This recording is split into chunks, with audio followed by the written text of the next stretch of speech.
Welcome to the Insurance Leadership Podcast. I'm Ryan Eaton, your host, and honored to be with you today. Today we have Mikel Cook with us with the Cook Group over in Dallas, Texas, and he has been a GA partner with us for many years. We want to take this episode and next month's episode and spend some time going, what's the difference between a small general agency and working with the big shop general agencies out there? Mikel brings a lot of great insight, and I think you're really going to like this episode. Thank you all for listening in.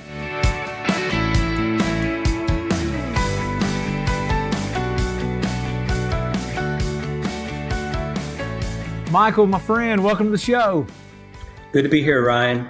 Well, it's an honor to have you on here. For those listening in today, Mikel has a phenomenal agency. He's a general agent over in Texas, been doing business over there for quite some time now. And when we were talking about getting some different general agencies together for this call today, it was one of those things I knew he had to be on. So, Mikel, seriously, appreciate you being on the show, man. Thanks, Ryan. Perfect. Well, look, let's jump in. Tell everybody what got you kind of in the insurance industry, and then, how long you've been there and all that good stuff. Yeah, it's crazy how time flies, but I've actually been in the insurance business close to 25 years, which it's crazy. I'm not sure how other people got into the business, but, myself, I was getting out of college and I needed a job. I didn't want to live at home, wanted to move out. So, I had to find that job. And through a relationship, I found out about an opportunity at Blue Cross Blue Shield. And I was able to get a position in their provider services, provider relations department. And that was kind of my first taste of the business. It didn't take me, it was a learning process. I didn't know anything at the time, but it didn't take me long to learn that I did not want to stay in that role long term. But it was a good experience that I didn't know where it's going to take me. I actually remember my interview for my first sales position. And I took the interview. I was offered the job. I accepted the position, and I didn't know what it was. I was just like, this sounds good. Let's try this. And fortunately, I had great training and great support, and kind of figured things out. And it kind of went from there. I didn't know where it was going to lead, but it was a good place. Oh, that's awesome. Well, what led you, or what point did you start your own shop, and kind of what led you to do that? Yeah. So out of those 25 years in the business, actually 15 years have been as a general agent, and kind of backtrack a little bit. Once I kind of got into sales in the field, and another funny story, I didn't know much. I was just hungry and eager. So I kind of head out in the car, ride down the road, and just look for signs that said insurance, and I didn't know the difference between ABC, Employee Benefits Agency, versus State Farm, So I'm just popping in, just trying to get a meeting and talk about our products and services. And obviously I figured things out over time and kind of learned the system and how the distribution model works in the business. And I recognized the opportunity for the general agent, and I was able to kind of transition to that place. So it was great. We've been doing it for about 15 years. What made you want to start your own shop versus what you were previously doing? Yeah, I think from a young age, I've always kind of had an entrepreneur mentality, mindset, and always had it in my heart to have my own business, own company, and go that route. I know that's not for everybody, but for whatever reason, that was kind of in my heart. And fortunately, things worked out to go down that road. And it's not for everybody, though. No, that's right. But it's been good. Was it easier or harder than you thought it was going to be? Well, I think for anybody that starts their own business, it's always going to be harder. Some people might have a passion for pizza and open a pizza parlor, or love ice cream, have an ice cream shop, but that passion will take you so far. And then eventually the rubber's going to meet the road, and you're going to have difficulties. You're going to have challenges you got to come against. You realize that the buck stops with you. So you've got to make things happen. You have to push the ball forward. And for us, early in the business, early in the general agency, our biggest challenge was actually the Affordable Care Act, the ACO, Obamacare, because prior to that, the markets were great for our products, great for our services. We were, growing fast. And then all of a sudden, we had this disruption in the industry. And it wasn't just us, but everybody in the industry was concerned. What's this going to look like? What are we going to do? Are we all out of work?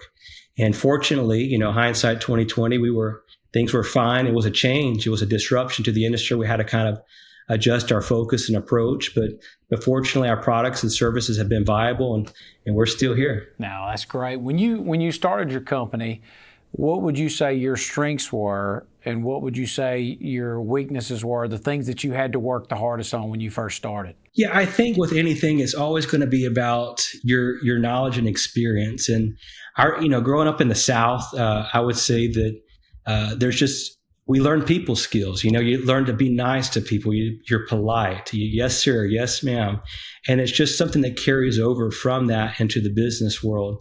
And, like I said, when I started, I didn't know much about products, the industry, and it was kind of learning as we go. But then when you're interacting with agents and brokers, you're dealing with situations, and over time you're going to gain experience. So I think it's just the test of time of growing in that experience. And now it's rare that I get a question that I don't know the answer to because I've heard it before. That's right. You've been in that ditch before, right? Oh, yeah. So, well, look, today, one of the main things I want to hit on with you is, we talked about even before the show got started, is what we're seeing in the insurance space, because there's been acquisitions galore, I think close to 3,000 now over the past few years. And that's just in the life and health space. Some companies even buying up to 3 agencies a week. And so I wanted to kind of show the difference between these large corporations that are general agencies out there, and then also show what it looks like to work with a general agency that may only have a few people working there, but still is a great general agency and produces records amount of business. And so I had you, and I had another friend, Mark, that I had in mind for this episode today. And so if you don't mind, I'll go ahead and hop in and start asking you some of those questions. Let's do it. Perfect. So how would you say you try to differentiate yourself more than anything against a large company? I guess I would start off with a thought, and that's bigger is not always better. I know it's kind of a silly example, but think about, I've had my cell phone before go out, and I'm having a tech issue, a problem, my carrier, whoever that is, and I've got to make that dreaded call to the 1-800 number for customer service, tech support. And that call is going to go one of two ways. It's either going to be, and it all depends on who's on the end of that line. Am I getting somebody that's experienced, somebody that is able to identify my problem and fix it in a timely manner? Or more often than not, it turns out to be a long, drawn out process in that. But what if you had a guy? What if you had a guy that they're in that space? They know exactly what that problem is. It's really easy to get him on the line, and he can take care of it quick. And to a certain degree, I think that's where the smaller general agent fits in, because you're absolutely right. We've seen it in our markets where larger agencies are acquiring smaller agencies, and depending upon their focus and what they're doing, they're either change their structure, allow them to operate somewhat independently, but it is a different dynamic. And I think people, especially depending upon the market that you're in, that you're selling in, people really appreciate that personal approach. They really appreciate the knowledge and the experience that comes. And for us, what's been helped us with success is that we've been focused and targeted, almost a niche general agency focused on ancillary products and specifically gap strategies. And that's what's, and over time, we've been able to build a reputation in our market, for that. So much so that, we get referral business from other agents. And the other advantage is that these agencies, once they become acquired, then there's relationships, they can become aware of our products, aware of our services. And we have a lot of interagency referrals, especially with the larger agencies. So I think there's benefits there, but specifically for us, it's about being targeted, being focused, and being good at what we do. No, that's awesome. So you've had your agency now for 15 years. What would you say has been your key to success for long-term purposes over those 15 years? Yeah, I think one of the things is the insurance business, in my mind, it's the people business. And we can't forget that as tools and technology and systems, because that's part of what happens when these larger agencies scale. The danger is that we can focus so much on a sales funnel, ticket system, client management systems, and we forget sometimes that we're in the people business. What we do really matters. We're helping companies, we're helping employees, we're helping families, get access to the medical care they need, the dental treatments, vision services they need. We're helping families, and it's really trying to attach that personal approach to it. And what we do in the with our agency is the agents and brokers we're dealing with, fortunately, we've been able to develop relationships with them over time. And we've been working with agents for, 10, 15 years. And we've got business with those agents 10, 15 years. And part of that is we've been able to prove ourselves and show that we know our products, we know what we're doing. And I think that helps to maintain that connection, because there's always opportunity. With a general agent, agents always have the option to go straight to the carrier. But why do agencies work through general agents? It's because we can make their life easier, simpler, more of a one-stop shop. And for the most part, we know what we're doing. No, I think that's great. What would you say, and I know I didn't tell you I was going to ask you this question, but what would you say the percentage of agents you work with today that you worked with 15 years ago? Oh, it's definitely greater than 50%. That's awesome. Yeah, it's just that longevity, and I think it's just developing those relationships and having that opportunity to do business over time and get to know people. Some of these agents, I've seen agents, retire. I've seen agents have babies, all kind of fun stuff. You get to share life together, but it's been fun. Well, if you trust the person you work with, you can access them, you can get to them, they help you solve your problems. You really don't want to leave that type guy. And that's your shop, what you guys do, and provide phenomenal support there. So that you hit a nail on. How has your strategy helped you overcome challenges that larger companies might not face? Like I mentioned, from us being targeted and focused, it's kind of like the ships mentality. These big container ships, it's going to take them a lot of time to move, to turn. Where you're small, you're more nimble, you can adjust. So, when the market changes, we're able to change. When we have a new product, a new opportunity, we're able to kind of get that out, deploy it faster, quicker than maybe some of the larger agencies can do. So I think it's being responsive, and it's just, staying in touch with our brokers to kind of know what's going on in their world. Sometimes in the larger shops, the communication may not be there as much. So it's really trying to stay closer to your base, and what's going on in your market. And that way you can provide the services and solutions that they may be looking for. I think that's great. You mentioned being able to be quick to pivot in different areas. We were working with a company years ago, and I remember we were telling them that, hey, we needed a dental plan changed. And I said, look, the benefit kind of structure is out of date. This was great 5 or 6 years ago, but now this is what we're seeing in the market. We need to be able to restructure. He said, yeah, we can do this. Like, what's your time frame? And at the time it was 2019. He said we should be able to get this be able to roll this out by the end of 2021. And it was like, okay. And we realized at that point we need to find a new carrier to work with. But it was one of those things that hit me, the value of being able to pivot, like you said, and be able to make those adjustments. So what value do your relationships you have with your clients beyond just making the sale? Are you doing events with them? Are you going golfing with them, going to dinner with them? What's kind of your relationship side look like? There is that occasionally, but where I kind of was thinking about this is with sales and relationships is trying to get away from being transactional. And what I'm thinking is in this process, as agencies get larger, as companies grow, there's a lot of pressure on performing. There's a lot of pressure on hitting your numbers, hitting your targets. And I think sometimes where agents and brokers a bit of a trap people can fall into is, being transactional. I've got to get this deal. I've got to hit this target. I've got to make this happen. Whereas when we kind of turn the page and focus on the relationship and, where's our heart? Is it doing the best thing for the client? Is it really helping them out in that area? Oftentimes what I've found is over time, when we're trying to do the right thing for our client, for our agent, we might not win that deal. And that's going to happen sometimes. But when we're doing what's best in their interest, then it's going to be in our favor longer term. And what we've seen because of the relationship base is that we've seen for retention, because when people like you and they're working with you and they like doing business with you, they want to keep your business with you. So it's not just about making that sale. It's not just about that, but it's about keeping the business and maintaining the business. And yet, to your point, it's about staying in touch. So we'll do lunches, we'll do dinners, we'll do things and hang out with the agents to maintain that relationship with there. But I really think it's key on keeping the business and avoiding falling into that trap of being transactional. I think that's great. I think there's a lot of value in that.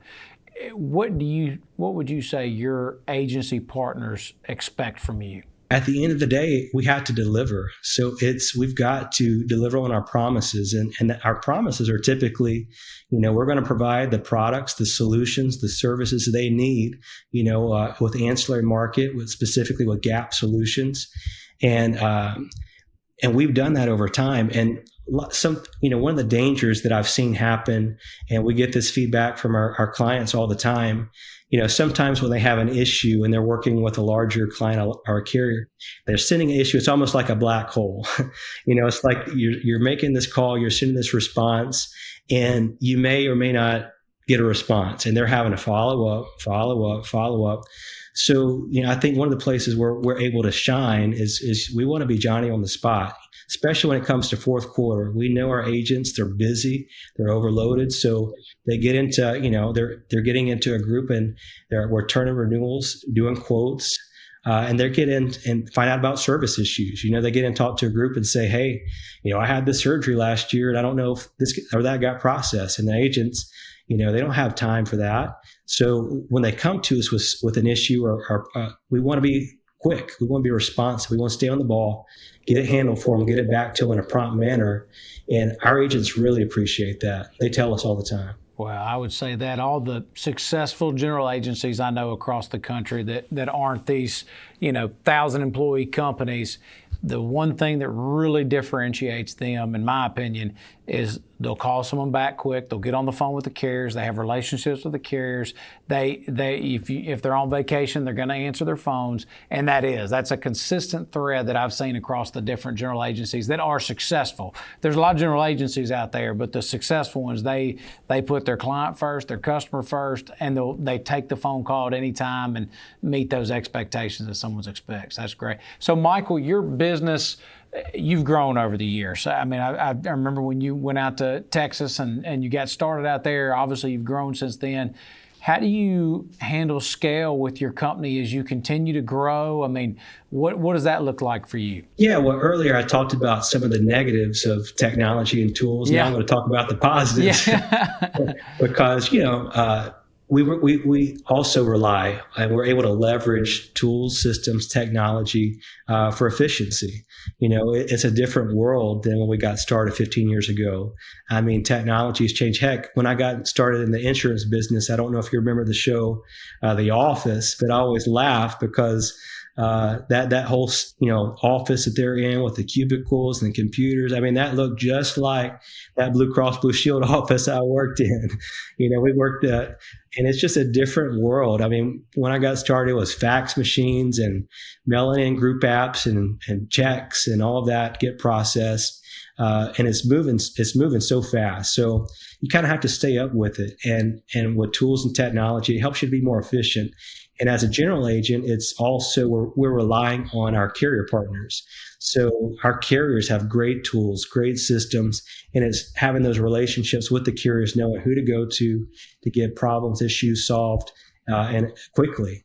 And so I think it's a combination of leveraging tools, technology, and our carrier partners that helps us to scale and grow. I think that's a great. So let me ask you this. I'm going to go off point here for a second, but you mentioned the technology. I'm glad you bring that up. There's so many of these larger general agencies out there in the market. Maybe they have a good relationship with different payroll vendors or Ben admin systems or whatever the case may be. Maybe it's quoted to build sales platforms into their website. Whatever the case may be. I've found that sometimes it feels like you're just getting transferred and passed around. How do you do it? If someone comes to you and say, Michael, I need help with getting this set up, or do you have any connections? What do you do in those type of situations where you maybe don't have 5,000 groups that are under your belt that you can pull big strings with some of these companies? What do you do in those situations to help your clients? Yeah, depending upon the technology and the situation and our experience level, sometimes we're able to jump right in and help them. give them some insight, give them some direction about, hey, this might be the best route to go. That might be a better route to go. We've heard great things about this system or that system.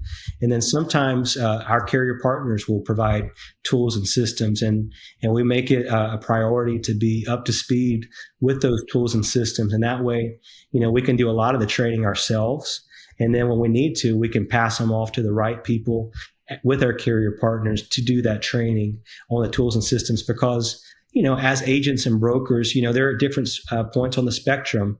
I don't know. I'd be interested to see a study about average age in the industry, but I remember, oftentimes you go to a NAHU meeting or something, and I'd always go when I got started, especially I look across the room and I'm like, I'm the youngest guy in this room by 10 years, 15 years that there's that trend is continuing, but there's new blood in the business. There's new younger people, and it's about getting them trained out. But it's really helping agents to utilize technology and realize, the tools and systems we make available to them, how it can help them, how they can use that, and it can benefit their agency. Oh, that's good. Well, what is the biggest compliment you could receive from a client? When I use the word client, brokerage or an agency out there. Yeah, I mean, we don't seek after this, but it's always good to hear. But from time to time, we've had some of our agents and account reps we work with tell us that, we're their favorite people to work with.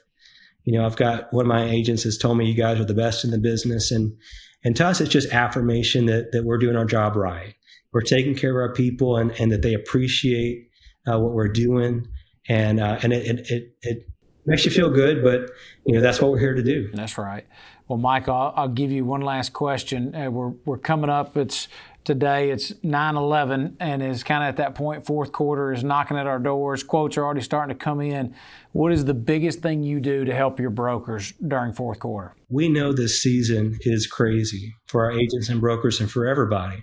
So it's kind of like, with sports mentality, it's game time. So you have to get up every day, be ready to focus, be ready to respond, and so that we can perform for our agents, our brokers, our clients, because we want to make their life as easy as possible. We know that they're running, both ways. So we want to be quick, we want to be fast, and we want to get them what they need as quickly as we can. And they appreciate that. We know they do. Well, Michael, I can't tell you how much I appreciate you being on the show today. You nailed it. Hey, it's good to be here, Ryan. I appreciate you thinking about us. Thank you as well for being with us today on the Insurance Leadership Podcast, where a good plan today is better than a great plan months from now. Thank you so much.